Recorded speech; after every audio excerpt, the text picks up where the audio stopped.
embedded point in the fact that some of you have heard it before, because that's one of the topics that's an educational science topic, which is hearing things more than once is beneficial. So it's wrapped and wrapped. All right, so this is I used the famous Brigham front slide, and then I violated the rule.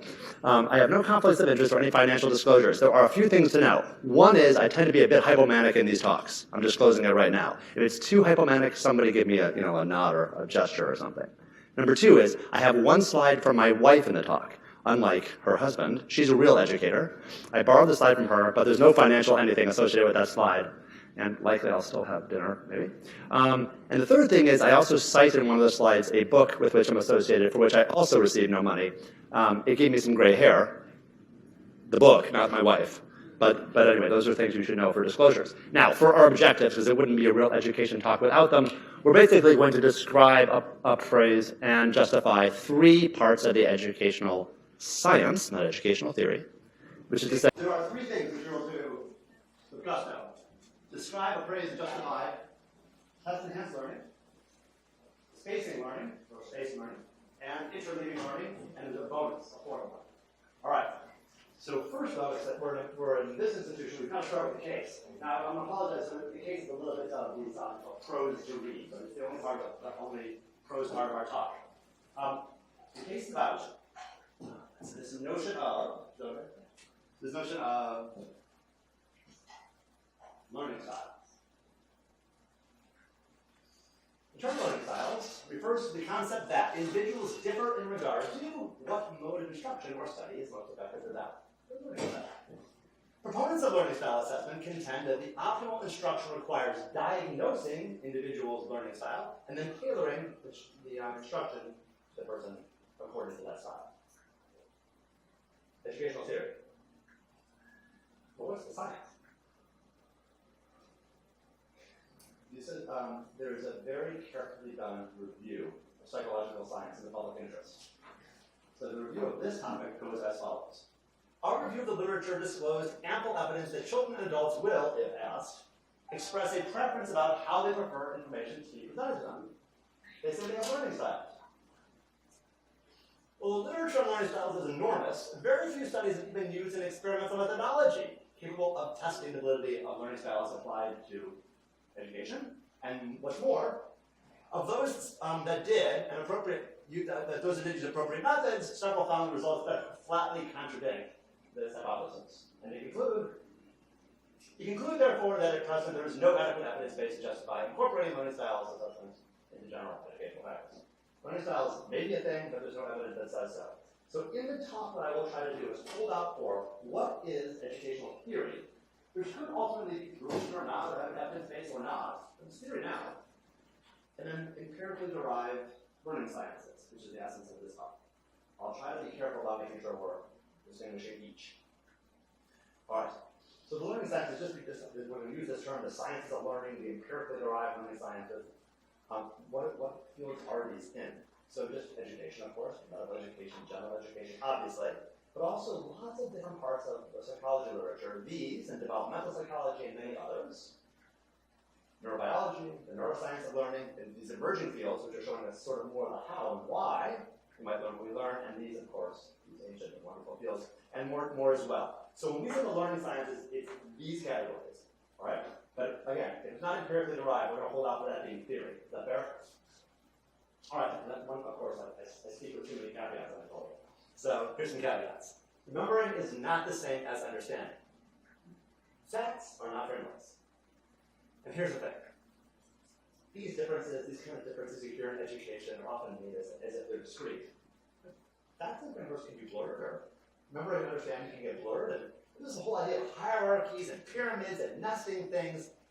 That's very helpful in education. We should. Those can help us make our courses better, our teaching better. But again, that's very often nearly entirely not science. Those are just aids for us being better teachers. All right, so here's an example of one. At the bottom, remembering. The next, understanding. As if they're discrete. They're both important. They help us understand education. It's not clear with any kind of evidence they're discrete. Nor is the triangle actually upward in a way which is hierarchical, and so forth. So, useful theory, not science. So what we're going to do here is we're going to hold out for this idea that these are different, And in fact, what we'll try to do is do both. We're going to do some remembering today and some understanding today, and do some facts and some frameworks through the lens of science. Fair enough for our caveats? All right, here we go. Part of this is a little cheeky and kind of a little kitsch, I recognize that. So here's part of the gamey 40-degree part of this. 3 requirements for holding on, retaining information. One is encoding. One is storage. One is retrieval.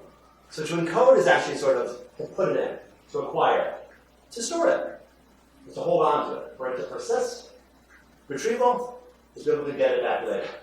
So what I will do is, in this talk later, I will ask you what are the 3 requirements for remembering.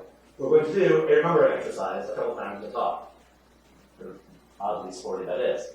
But there's a point to that, which we will also parse as the talk goes on. Alright? Encoding, storage, retrieval. We're good? Is anybody encoding any of this? Alright, we'll see. Alright. To foster learning and retention, there is the testing effect. It's scientifically derived. It's evidence-based. There's the spacing effect. It's scientifically derived. It's evidence-based. There's the interleaving effect, also. Scientifically derived, evidence-based, and there's a bonus one, which I'm going to give you at the end. Not yet. All right? So first we'll go to the testing effect, for which this is one of the central papers by Rudiger and Karticki. And so the way to think about this, the testing effect, what is this thing? So it's best if you just think of flashcards. Right? This idea, there's something on one side, there's something on the other side. I'm looking at the thing on the one side, trying to think, what's on the other side of this? What's the German verb? Right? It's sort of self-quizzing in that way. So essentially, as you do this, you are creating retention pathways. But it's interesting. Retention pathways, remembering retention pathways. This is about encoding, the acquisition part, but the persisting part, the holding on to it part. This feels like it's only about retrieval, right? Because we're looking at this and we're quizzing ourselves and seeing if we can retrieve it. But it turns out you actually are doing all 3 steps. You're doing the first step, the second step, and the third step. You're encoding, holding on to it, and retrieving it, making those all stronger by doing retrieval practice. All right? So it's learning by retrieval, not just retrieval practice. Let's look at it. At Wash U St. Louis, some years ago, they had 120 undergrads. Each of the undergrads was given one of 2 prose passages. One was about, I think, the sun, and one was about dolphins. These are 1-page things to read. They broke the 2 groups. In one of the groups, they studied that material. They either had sun or dolphins, they didn't get both. Studied the material, they had like a 5-minute distractor, and they studied the material again. In the other group, they studied the material, had a distractor, and they were given a blank paper, and it said, please write down everything you recall from the thing you studied 5 minutes earlier. Right, so that's called the study and then test yourself group. In phase 2 of this, what you do then to see how this all works out is the 5 minutes you're asked how much do you hold on to, what did you read about? 2 days later, what did you read about? What was in that passage? And a week later, what did you read about? What was in the passage? All right, at the 5-minute mark, so they studied it, 5-minute distraction, studied it, 5 minutes distraction, asked to produce it again, that's the left-hand bar. And the study and restudy group does best. What happens, you see over time though, the green has this sort of very in education, this study after study after study that shows this curve of less and less memory over time. Interestingly, the yellow declines at a lesser rate. So that prompted them to do more studies. So that's sort of like phase 1 of their investigation of the study and test phenomena holding out, persisting over time by it. So in the next round of thinking about this, they had 180 undergraduates at Wash U St. Louis who were given the sun or dolphins on a 1-page sheet. And here's how they broke them down into 3 groups of 60. One group had to study it, 5-minute distraction, studied it again, 5-minute distraction. They could study it a 3rd time, same thing, a 3rd time, 5 minutes distraction, and then go again the 4th time. Study, study, study, study, or S. The next group did the 3 study rounds, followed by the blank sheet, S, and then T for testing. And the last group did study once, 5 minutes of distraction, and then, interestingly, blank sheet, 5 minutes of distraction, blank sheet, 5 minutes of distraction, 3rd blank sheet. Study, test, STT. And these groups were tested at 5 minutes, and just again after they were done, a week later. And these are the 2 curves. So you can see the SSSS and SST and the groups, right? Well, of course, what you notice, not too hard to see, that those who had the testing effect held their retention for a week, other than those who had to study and restudy. So that prompted a lot more studies in this field. So the testing effect has been shown now over the decade that followed, again and again across many different domains, many, like memorizing art or doing math problems, a whole bunch of geography. There's a whole bunch of ways in which they looked at the testing effect, and also longer than a week. And what started to become interesting to them was this idea of like, how do we represent this in a way which really characterizes it better? And what they got was this. They thought of it through the lens not of retention, but of forgetting. And this comes back in another one of the effects. We're going to be testing, spacing, and interleaving. We get to spacing and interleaving, forgetting comes around again. All right, forgetting. Imagine this. You have some recall. Either 5 minutes later, 1 minute later, you studied something, you hold on to a certain amount of it, and then later you tested on it, and you don't hold as much. The difference, right? The difference is some amount of forgetting. So let's say you hold on to 90 and you test it later, hold on to 70, the difference is the 20% that you've forgotten. What you can do is you can take that 20 as a percentage of the original amount you have, in this case 20 over 90, and that gives you sort of this forget rate idea. And if you look at that through the lens of the testing effect, you find this, right? The study forgets at that rate, as opposed to those who have one test or those who have 3 tests. So they have a way now of understanding retention or forgetting, sort of the flip sides of each other, through the lens of the testing effect across many domains and across time.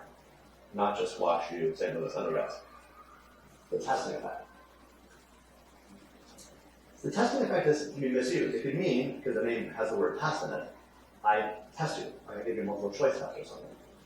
But of course, the testing effect could be I interact with you. And I query you, Socratically, not meanly, just sort of ask questions of each other. And actually, if you really extend it, it can be bidirectional. You ask them, they ask you, you ask them, they ask you. You're elevating the discourse over time with serial questioning of one another. But ultimately, we think about a lot this idea of I, the teacher person, and I'm speaking to them, the learner person. But there's more. Because not only is that moment of querying back and forth different than just like taking quizzes and tests on paper, but that quizzing back and forth can generate what's much more important actually, which is this. You can generate for them the capacity to know how to learn by quizzing oneself. So let's just do this as an example. I can do it in a silly way. I can turn the slide off and say but a more common, and you guys, this is familiar, but another common way to think of it is when we read something. It can be something for pleasure, something for advancement, scientific, whatever. Which also is for pleasure. But you might be and think, oh gosh, so it's a point here. And you just pause for a second and ask yourself, all right, so I think what this is saying is you're quizzing. You're putting a blank paper in front of yourself, right? So you're giving yourself the testing effect by pausing and asking yourself if you get it, or to reproduce what you think you got. Okay? So there's this auto-testing phenomenon, which I guess is sort of like a flashcard example, that I want you to hold on to when we think of the testing effect. So we have this Socratic thing, we have this helping to stimulate them to have the self-questioning pause thing. All right, so we're going to think a lot about this as educators. There are 3 requirements for a number. And I will. Yes.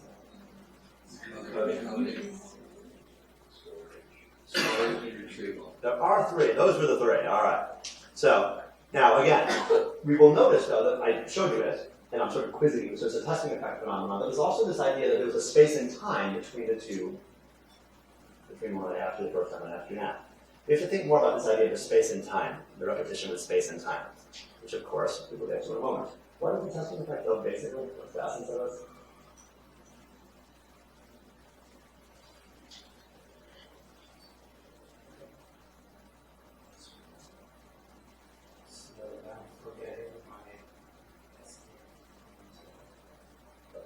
You're auto-quizzing yourself, and if someone else quizzes you, sometimes a blank paper effect can actually have you retain better than simply be studying. There's all sorts of cool literature on also whether when I read a book, should I yellow it? If the words I think are interesting, should I write in the margin? Should I underline? Should I tab the page? Do any of those have a great veteran space? I don't. Whereas covering the page up and sort of looking up at the air and trying to figure out, oh my gosh, what did that say? Does. So I wouldn't want to miss the value of the testing effect. Now, I'm not quizzing you on these because they're ridiculous, but at least we can say that we did that one. All right. So now let's go on to these 2. And I can do them together because they actually connect to one another. All right, spacing and interleaving. But the language gets a little sloppy. You can call it the spacing effect or spaced learning, the interleaving effect or interleaving learning. All right. So regarding spacing, I always say this idea of mind the gap. I'm from Cambridge, so like the red line is like, okay. I'll tell you, for the Women's March, you couldn't get on the red line. They were going through Harvard Station completely full. Station overflowed. People marched from Cambridge into Boston. I know who I am. All right. So I want to think about this gap. I want you not to mind as in be irritated by, but mind as in be mindful of this idea of having a gap. Gap. Yeah, there's a gap, a space in time, a gap in time between when you learn something and when you get the chance to relearn something. Right? So that is called the study gap. There's another space in time, another gap in time, which we're going to call test delay. It's important that I show you this first, because the next graph is ridiculous. It's three-dimensional, it's got way too much stuff on it. But we can do it together if we hold on to this. There's a space and time called the study gap. That's one of the three axes of the three-dimensional graph. There's a test delay. That's another one of the axes of the three-dimensional graph. And then there's retention, how much you hold on to. That's the third axis of the three-dimensional graph. Fair enough? So hold on to your two spaces. There's our graph. We live in, there we go. So here, test delay. Right? That's the space and time between when you finally learn something and when you test it. Now let's just go back for a second before we do that. The red thing, the Harvard color sort of red thing over there, right? The test delay in medicine, like what is that? The test delay could be the test of life. You can finish your internal medicine clerkship now, and there's like 3 months maybe before you get your sub-internship. Maybe there's a whole year then before you're an intern. It's a pretty long test delay sometimes between when I ultimately have learned something and I have to produce and know something. Of course, the level at which they're expected at the next round may not be as high as it was when you left it, but nonetheless, there's still a pretty long test delay in medicine. My test delay for biochemistry is ongoing, right? Still haven't used it yet. All right. I like biochemistry, just haven't reapplied it yet. All right, so I want you to hold on to the idea that the big, large, sort of large space between green and red in the real world, that's test delay. Then there's the idea of study gap, the time between learn and relearn. And of course, how much you hold on to or retention, right? So we're going to start off in the northeast up here. And what does this mean up here in the upper right-hand corner? That's a time when the test delay is very, very short. So the time when you ultimately finish learning something and now you're testing on it is very short. It could be 5 minutes or 1 day. That's an example of cramming. And you'll notice the retention is very, very high in the northeast. All right, so the retention is very high in the northeast corner up here, but that's essentially telling us that cramming works, right? If you really cram, you can hold on to a lot soon thereafter. There's a huge problem though here. Cramming does work with the test, but if there's a very short test delay, like a week or two, right, you're way down on retention after a very short period of time. And study after study after study in education shows a sort of 90% soon thereafter, about 20% a week later drop. It's a very steep cliff. So short test delay, lots of lost retention. So what happens then if you do this? Like, we're going way out there, ooh, right? You're sort of on the floor. So the question then is, like, what does study gap have to do with this? If you give a little gap, there it is, you can get yourself back up the curve. Now, it's not very high up the curve if you look at the blue line, but it is the highest you can be at the curve for any amount of test delay. That's what that red line, this line right here, that's what that line is. That's the maximum amount you can retain for any amount of test delay. And you see that a study gap helps you get up to that sort of max part of learning, even though max is not very high. So here's the key. I drew this little sort of yellow-blue thing on here. To try to give the idea that the arrow is swinging, I don't know, towards the blue line. The arrow is a little bit bent. Because the main message here is this. As the time you want to hold on to it, the test delay gets longer, you need more and more study gap to get you up to that line. Make sense? So those connect. The test delay requirement and how much study gap you might give to maximize retention. All right, there's that. Now, it's easier, much easier to do interleaving. It's not three-dimensional. All right, interleaving. So interleaving is basically this. You can block by type. Math. Other math. German. From the German. And then, I don't know, social studies.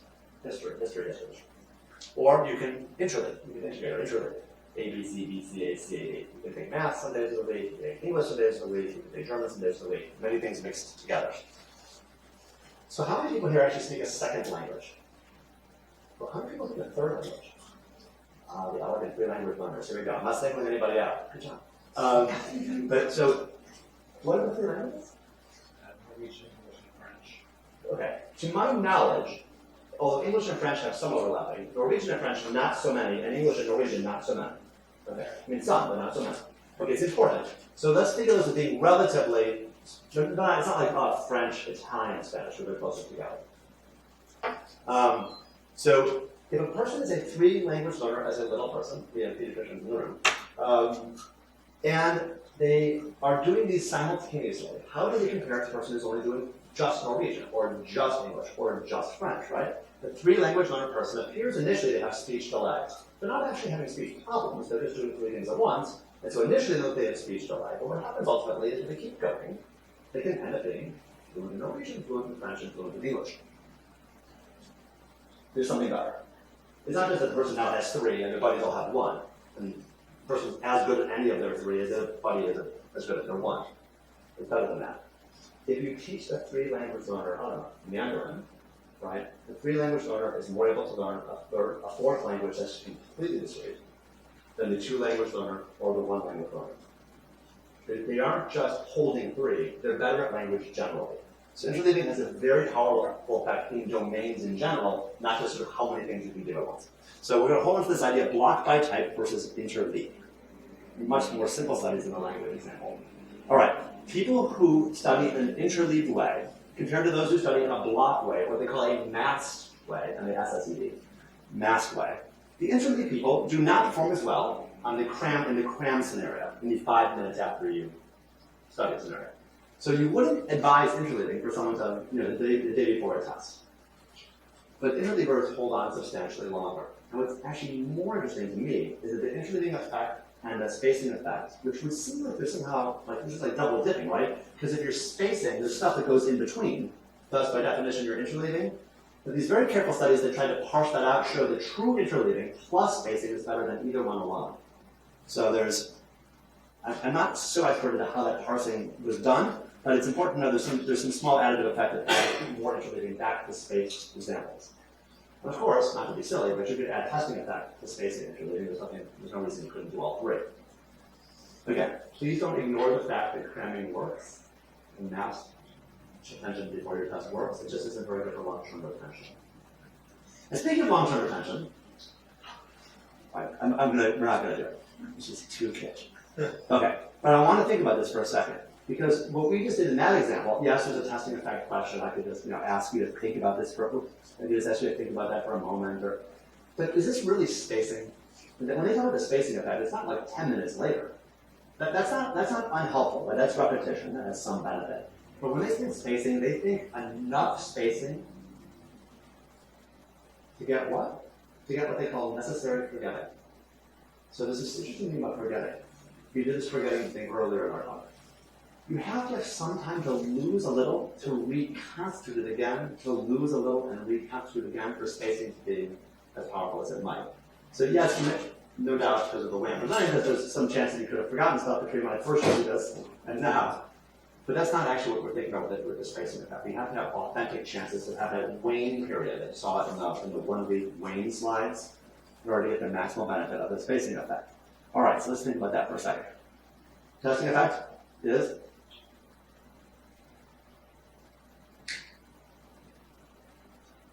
I'm these two keywords is a little I get it. I get the whole thing. So here's the thing, I don't have to actually wait for you to even answer it.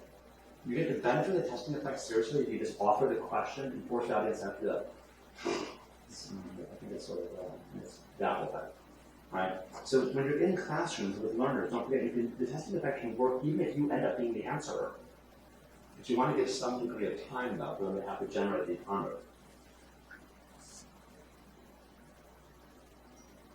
How do you still come with two T's or two M's? Right? You can nowadays, you can just look that up very, very quickly. Right? If you really want to hold on to that commitment to your partner in life, don't look it up right away. Take yourself 7, 10 seconds to try to figure out if you actually can spell it, and then look it up. Right? So you can get more attention by having the pause. What's spacing learning? What's the essence of that? You will pause.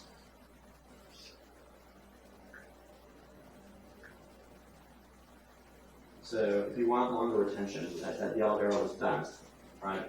Longer retention, you have to have more spacing for longer retention. There's some sweet spots. And of course, interleaving is, I'm a 3-language learning person, doesn't really help you for cramming for the test, but of course it helps you for longer term retention compared to block or mass learning. All right, we got it. So we did these things. We'll have a chat about this in a moment. We did those three things, but we promised you the bonus. Now the bonus is an area I absolutely love, and your own David Sloan absolutely loves this, and we have a lot of Sloanian people there because he's studying this question of our bonus point, which is the self-theories. Now I'm going to get you to the idea of the self-theories in a moment by doing this. Relationship-based education, right? It's something we all sort of hold as a very powerful notion, and there's some science in it. But more than there's science in it, there's a mother load of theory in it. Right? It goes back to our own sort of archetypal educator, John Dewey. The nearly Nobel Prize winning Carl Rogers is all over this. The architect of social learning theory is all about relationships. The feminist theories, the feminist moral development theories talk about relationships powerfully. Robert Keegan of the Ed School, many of us know from the Macy course, adult development theoretician, moral development theoretician, relationships are powerful in his work. Those talk about situated learning, right? Communities of practice. Those talk about workplace learning. There's so much relational learning stuff embedded in so many theories. But the question is, how do we find the science of this? There are arenas of science that underpin relationship-based learning. But I think foremost among them we're going to find is when you take the social learning theories, you add them to the 1970s notions that Seligman was talking about, which actually called learn helplessness. Put those together, and you've got 35 or 40 years of Carol Dweck's work in the so-called self-theories. So I brought a copy in case anyone wanted to peruse one before we go at the end of the day here, but the book Self-Theories is not the pop culture version of the newest book called Mindset, which is really developed with lay audience, nor is it the actual dense scientific papers that she and her researchers did for 35 years.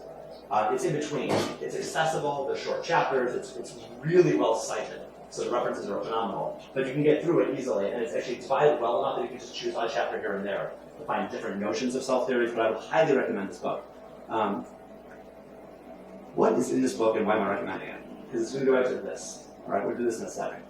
So before we go back to that, I'm going to tell a short story. I've already given my cards away for my Women's March comment. So I'm going to tell a story that involves little boys and little girls. These are the words the researchers use. They did not use the words male and female, but they meant male and female. So there are little males and little females, like all the boys and girls. And they're in classrooms, and the researchers in the mid-'80s were thinking a lot about learned helplessness and trying to understand what was actually happening. And what they saw was that the boys did not do as well as the girls. And it wasn't so close, actually. So you had the girls who were these studious people, and they were working hard, and they were getting lots of feedback. Well, volumetrically, they were getting lots of feedback, and they were getting very powerful, big feedback, outstanding, tremendous, brilliant help, right? Big feedback.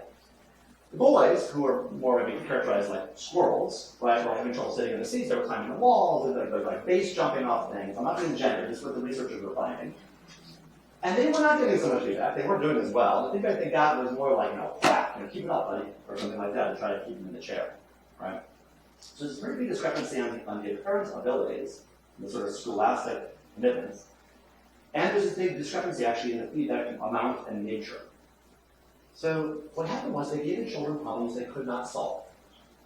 The biggest things were the girls and the boys. And the girls, this is what happened to the girls in large part. Remember this, I can't do it, I'm so stupid.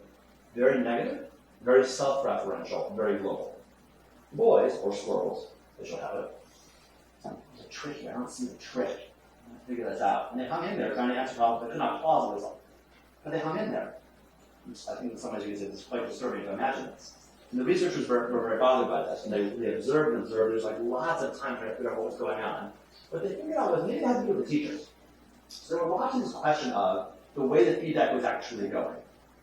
And the boys were in fact getting less, and they were getting sort of more diminished type feedback, but it sounded like words. It was process feedback. And the girls were getting more, and it was quite grand, but it was nouns. But it sounded almost like it comes with a being. Right? When I say brilliant Holly, Holly is brilliant, this is who she is, and this is who she is, thing, right? No doubt your work is brilliant, but it's a little different than sort of commenting on the work when I'm commenting on the person. You know, something Eric is sitting here trying to find out who's listening. That's process feedback, right? It's different, it's process feedback. So they noticed this discrepancy, and what they started to do was they trained the teachers to try to give the verb or process feedback to the boys. accurate to their actual abilities. I'm sorry, I misspoke. Yeah. To the girls, accurate to their actual abilities. And to the boys, they started to give like the noun feedback. Again, accurate to the ability. They weren't all being hyperbolic. They tried to give the actual correct nouns, the boys' actual limited abilities, right? So they crossed over the feedback map. They tried to keep it sound for what was actually occurring. They gave the children problems they could not solve, and the effect crossed over. The boys started saying things like, I'm so stupid, I was never good at this, I'm not a good student, no one teaches me, and all this sort of stuff. And whining and complaining, and they quit. And the girls hung in. So it's easy to stop there and say, well, wow, so feedback really is powerful. They did more and more research. Again, there's a canon of the self in the self-theories literature, and quite brilliantly done in scientific research. It turns out it's much more than just the feedback. The feedback is very important. After many more years, it turns out it's about 80% of people in any given particular domain, 80% of people will hold a fixed or a flexible view of their ability in that domain. So the fixed view is called an entity view, right? And the flexible view is called an incremental view. Why these names? The entity theorist is in essence, I am what I know. So if I know a lot of education, I'm a really good educator. Whereas the more flexible or incremental view is, I can always learn more education. I think I know some, I can enjoy it, but I can certainly learn more. This idea that it's an ongoing process, where process is the nourishing thing. Not the what I am, who I am, what I know, what I do, any technique, factor, titles, or anything, right? Entity versus incremental was the first way to start to frame their understanding of what was going on. And then they found out that the same people can hold incremental or entity views of different things. So I might think, for example, I'm never learn French like that guy.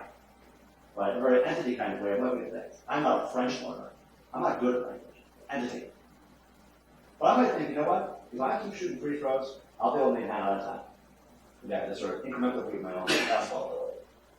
I'm not really good at piano. Well, I can be drunk, but these ideas that in the same person, you might have these domains where you're nourished by process, by the battle, by the struggle, nourished by scrapping. In the same person, they have other domains where they feel like, I'm just not at this, I'm just not at that, I can't. Right? It went on further and further until eventually they came to this rhetorical flourish. There's a mastery approach. There's a performance approach. The mastery approach is essentially what grows out of the incremental theorists. Those who are nourished by process. Those who find that the struggle, the battles, be the joyful, nourishing, interesting thing. In other arenas of education, you will hear these referred to differently. For example, adaptive expertise, the ever novice. Right? No matter how much endocrine I do, I feel like I don't really know anything. I can always see it anew. Right? It's still fascinating. It's still interesting. The ever novice, always looking at that shape and thinking, what's the way of seeing this? The adaptive expert. That's the mastery approach. As opposed to the I am what my title says I am what people think I am. I try to perform well because they do not think actually I'm so smart anymore. So let me give you a silly example of this in a self-negative way. This off, little parts that I've done before, part here, part there, and a little spacing thing here, a little touching thing there. I've never put it all together like this before. And it's a break. We're in the learn. So he takes the risk, right? He's going to go before an audience of people he might actually see again, people he's actually seen before, but hang out with sometimes in his work. I smushed this new talk together, recognizing that when you go talk for the first time, you're not going to be as good as when you go talk many times. So I thought I would just try to actually do an incremental approach in my actual talk about the incremental approach. Right? You can decide that I need to dust myself off and get back up again. That it wasn't quite what I needed to be. That's fine, because I need to sort of be able to hear that and get better. That's the incremental approach, as opposed to the performance approach. Like, well, gosh, I did this for a lot of years. I want to make sure these people think I know something. Right? Think about that, though, not only in your own work, but dramatically how our students are in that regard. So those who have the performance approach are not going to be revealing errors, which is risky for young budding doctors. Right? As opposed to those who could reveal errors and then want to get better by that and better by that and better by that. So it's not just for us. Well, as we teach our students, there's something really powerful in the idea of what the language we use is, what we celebrate and value, whether we celebrate and value those who are sort of really put in the battle. And you might argue that they have to actually be able. They must in fact be great. No, this does not refute the question of whether having lots of knowledge and skills and proper professional approaches is not a high merit. It's just that there's no stopping that. Like going further and further with that is always the goal. and hopefully is a nourishing event. That's the key. It's not to diminish and say like only effort matters. That's like the trophy for effort, right? There's one more misunderstanding of this. It was published, I think, in the last 3 or 4 months in the popular press. So there's been a backlash against the web because after her book Mindset, people started thinking, well, I can just use certain ways of relating to my children, like parenting literature, or the resilience literature, right? The praise literature, the pop culture literature. Debunking never said if you give false praise, right, but say it correctly, that you're going to give the benefit. It has to be accurate process feedback that shows the effect that she's describing. Right? So if you're commending people for things that don't merit commendation, or you're over-commending the process for things that should only be sort of minimally commended, right? That's not what. She wants it to be accurate in what you're saying. She just wants it to be commending correctly, process more than outcome. So we think about this with our students, and how they relate to us as well. But again, just like the same thing we saw before, we could think about Dweck, her work, how can we generate for our learners to take on the challenge of learning French or taking piano? Or shooting the free throws, and that's not their thing, right? There is not a not their thing in medicine. Like, we have to be able at taking on the stuff that's hard for us. All right, so let's think of it this way. There's a whole movement now called Strengths Finder. Have you heard of this? Strengths Finder? It's a little book comes out of the business world. And I know what Strengths Finder is. You know, the American culture has said, we should be pulling ourselves up by the bootstraps. The old American culture before recently said we should be pulling ourselves up by our bootstraps. I'm irrepressible about this issue. And that's it. That's the thing. We face the storm. We stand out there on the frontier and we build our homestead. And the Strengths Finder says, no, that's ridiculous. What we should be doing is actually finding our strengths and just playing to our strengths. Now, Dweck's that's a theory, and it sells a lot of books, and it's been very popular as a business consulting move. It turns out it's entirely not true to the Dweck scientific literature, which is, in fact, you know what? I'm not that good at anything. I'm not that good at neuro. I'm not that good at whatever. That's what you turn toward. And not just turn toward it because your teacher's telling you to do so. It's because you actually might find yourself nourished by that battle, by that struggle. Get yourself through that thing that I'm not currently good at, here's the big word, yet. So you'll often hear people say, they're called yetis. Right? Like the Yeti, people who use this notion of yet, not inauthentically, right? I'm not going to be in the NBA yet. In the NBA ever, right? Maybe I could be a good educator yet, so there's, within reason. So again, that's our goal. And we're winding this down now so we can chat about all this stuff. So the point being, we can support the incremental sort of mastery approach rather than the entity performance approach in our learning. It's something that's a charge of ours if we abide by the Dweck. All right, I'm just going to be a little cutesy thing one more time. All right, so how can we translate, this is the closing part, how can we translate educational science into educational design? So I'm going to grab this again. You see, because we've been working on sort of trying to hold on to some of these ideas, and trying to understand some of these ideas, but there's also this idea of applying. There's no hierarchy, they're not discrete, it's just a framework. But I think we could argue that we talk about translational science, between translational educational science, no? How can we apply some of this stuff and look at it again and do rapid prototyping of new models or whatever? What can we create if we apply science to our educational work? So this is like my wife again, who's a real educator. I grabbed her work with Alison Cook as my wife, or Reed Kent as her educational partner. They do a lot of work on this idea of what they call pedagogic partnership. I'm only using it not to laud them. Again, there's no cash in this for me. But just to say that I think it's just helpful as a framework for me anyway. How do we translate educational science into educational design? Well, there's our stance, our approach, what we bring to our education. The structure of education, the intra-classroom, intra-moment structure of this, like how we design the entire course or the entire year or the entire school, superstructures. Of course, there's the educational practice on our pedagogy, right? So those are three things in which three domains that we can translate educational science into educational design. So I'll put it up in the corner there, ask the same question, and then I'll just offer this, practices. So Harvard has gone towards this idea of case-based collaborative learning, CBCL, case-based collaborative learning. There's a whole new way in which they're doing their first 14 months.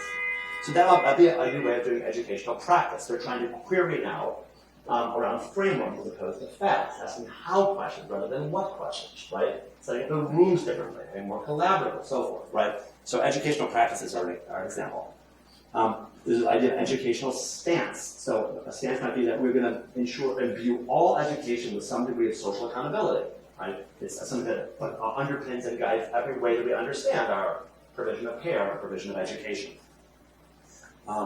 The educational structure, I just picked one that I happen to like. I spent this time doing longitudinal integrated clerkships, but that's an example of just like changing the structure of a year. So, and I'm not saying you should do that one, but just as an idea of educational structure. All right, now, because I don't want to be too self-negating, but also because I don't want to have Eric be remotely mad at me or any of you either, I'm going to throw one thing up there. If you want to find out about the clerkship, I put it up there because I know I'm so objectified. I get teased by every one of my colleagues at every turn. But I'm putting an LIC, longitudinal clerkship thing up. Someone's going to say that I was just being ridiculous. There it is. We're going to ignore it. All right. So I close my talk, or I open my talk with poems. I've done this before, HMS. I happen to love this little manipulation. So this is the third stanza of Tennyson's Ulysses. So we're going to think about this through the lens of translating educational science. All right? Now, I don't think Tennyson would love this. If we just sort of take some of the lines out and kind of smush them together. But we're going to do that because I think it makes a good sort of closing frame by which we can go forth with educational translation using educational science. It goes like this. Come, my friends, 'tis not too late to seek a newer world, to sail beyond the sunset and the baths of all the western stars. It may be we shall touch the happy isles. Of course, he's writing this with the idea that the travelers have come back, they're exhausted, and the poem is essentially, get back up, very Debunking, right? Get back up, there's all that stuff ahead. And he closes, of course, the whole poem with, to strive, to seek, to find, and not to yield. Which strikes me as being good Dweck. I think he's sort of optimistic. But it also strikes me as being very good science, right? So you think about molecular science or clinical science, why not educational science too? I'm not saying you should do a model that I happen to have fun with or a model that someone else is having fun with. You should do the models that you have fun with, right? The models that make meaning for you. But I would just say we should strive and seek and find and not yield in our application of educational science to our models. It's certainly on behalf of our students, but I think much more importantly, on behalf of our patients. So with that, we should chat about these things. Yeah.